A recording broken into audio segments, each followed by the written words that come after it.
Hello everyone, I am Dr. Dharmik Vadher and today's video is very interesting. It is about crown preparation but in a reverse way. It is also called as reverse crown preparation. Please watch the whole video and enjoy. And any questions, please feel free to ask in the comment section.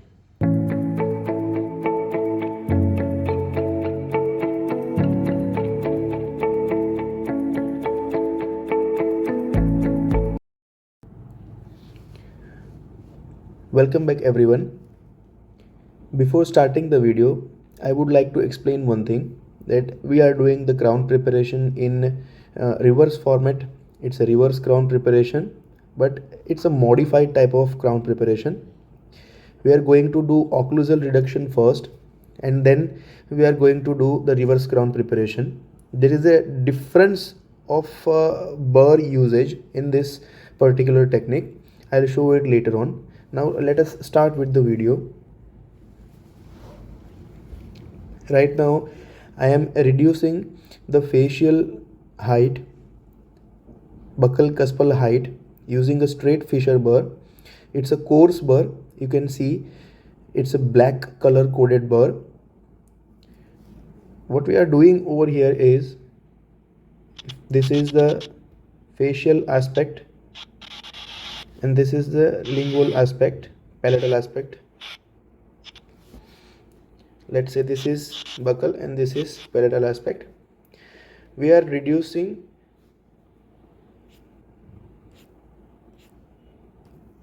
at least 1.2 mm of enamel from here. This much part we are reducing.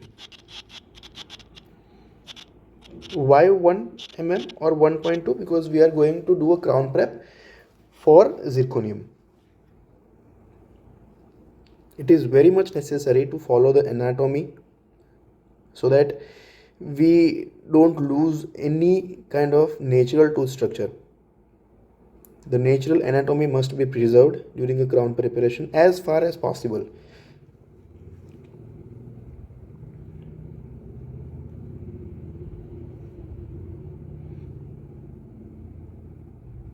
Now after preparation, once this area is prepared, how it would look on a sagittal basis, it would look like this. You should have something like this.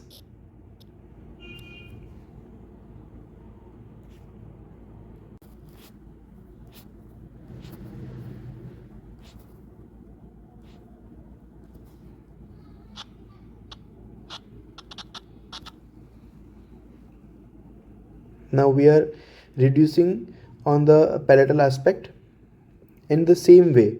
How we are reducing is, we are putting depth grooves. These are longitudinal depth grooves. Ideally in reverse crown preparation, how you actually place the grooves is, there are special kind of burrs available and you place the grooves straight way down like this, and then you try to communicate those grooves using the burrs. Here we are doing it in a different way. The intention of placing longitudinal grooves or the sagittal grooves are same. After preparation, you should have something, a structure like this.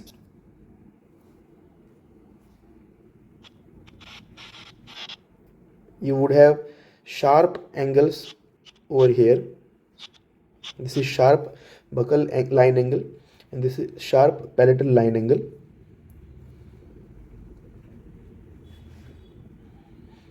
And once we are done with this preparation, we actually should measure it, how much depth we have done. You don't need to go beyond 1 to 1.2 mm. Now what we are doing is, we are using a round burr. It's a round BR46 burr and we are placing the grooves over here. This burr runs on the buccal aspect of your tooth structure and also on the palatal aspect. Sometimes you may also be able to see that in interdental space is there in between two teeth. So you can also run the burr in between the teeth wherever it is possible. Here distally we do not have any tooth, so it is possible to run the whole burr distally, but mesially there is canine, so we cannot run interdentally. Right now we are now if you can see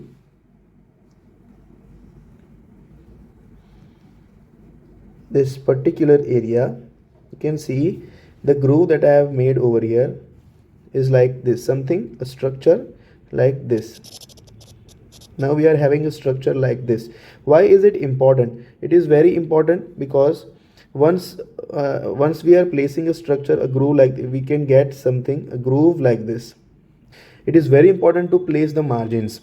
After placing this groove on the buccal and also on the palatal side, we are going to communicate the buccal aspect of enamel, this portion of the enamel, and on the palatal side this portion of the palatal enamel with the remaining crown structure.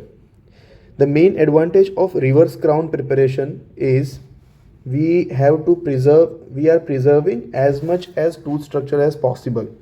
And why we are doing the zirconium crown preparation? Whenever we are doing zirconium crown preparation, we have to at least prepare 1 mm so that maximum tooth structure is preserved.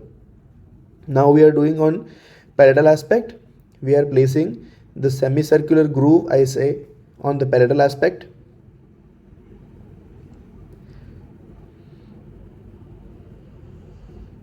A general idea of margins is very much necessary before proceeding with the crown preparation. Either you go by conventional way or you go by reverse crown preparation way. Reverse crown preparation does not take much time. It takes only about ideally 15-20 minutes, not more than that.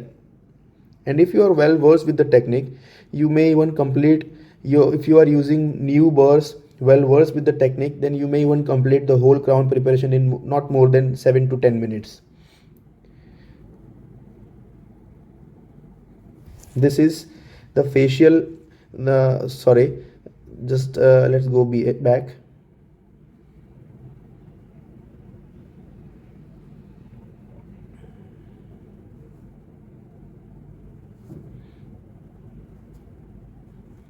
This is the palatal aspect of the semicircular groove that we have placed. It looks like this.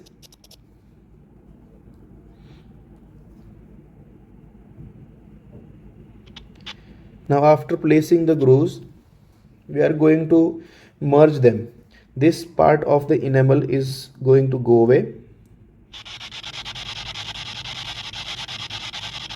This part of the enamel is also going to go away. We are basically going to merge the whole tooth structure, and after doing that, a structure, something which would look like something like this,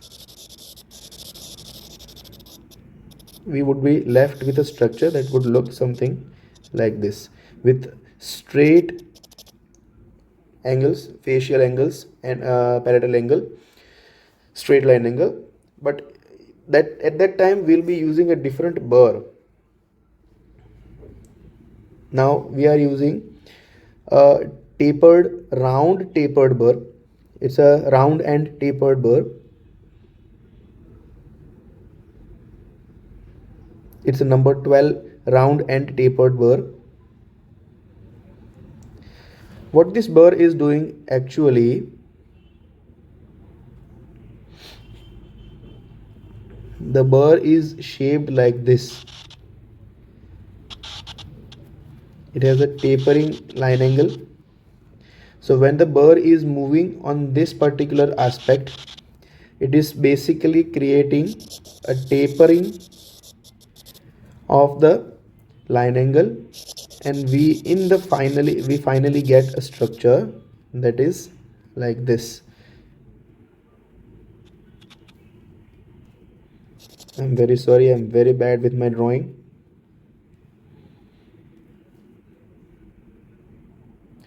Something like this.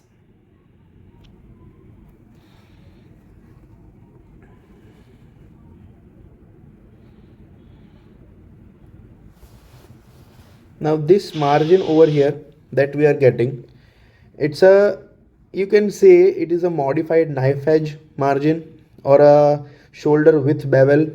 You can also say it's not a chamfer. Many people mistake it for a chamfer, but it's actually not a chamfered margin.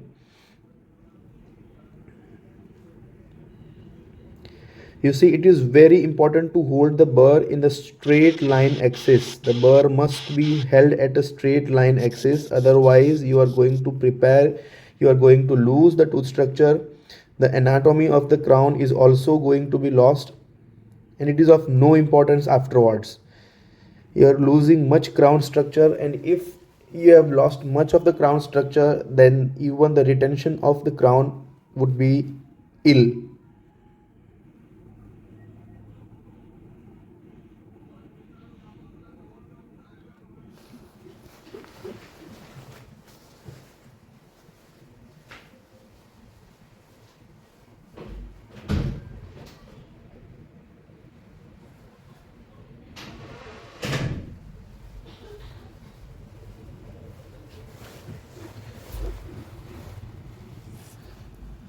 That was the measurement using a measured probe.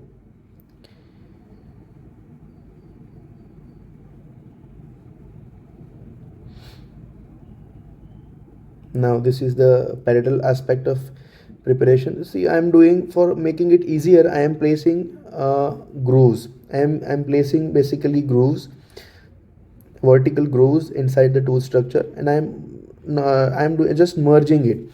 You don't have to, now you don't have to worry about placing your margins, because your margins are already placed by the round 46 burr. So whenever your margins are placed, you just have to worry about making your burr straight angled, straight axis, and you just have to combine all the grooves that you are all the vertical grooves that you are placed on the tooth structure.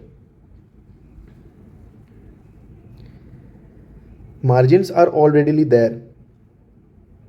So after preparation on facial aspect, you are left with something that is like this.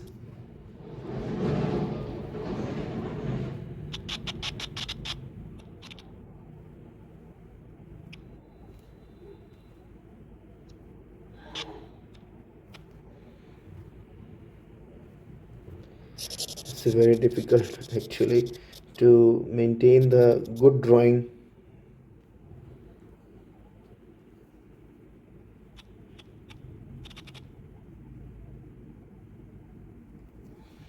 You are left with something like this. You can modify the margins.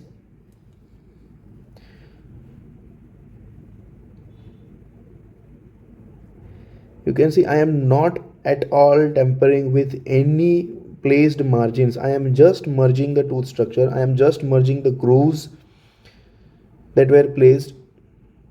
A little bit of affected dentin we can see, that will be removed later on during the crown preparation procedure.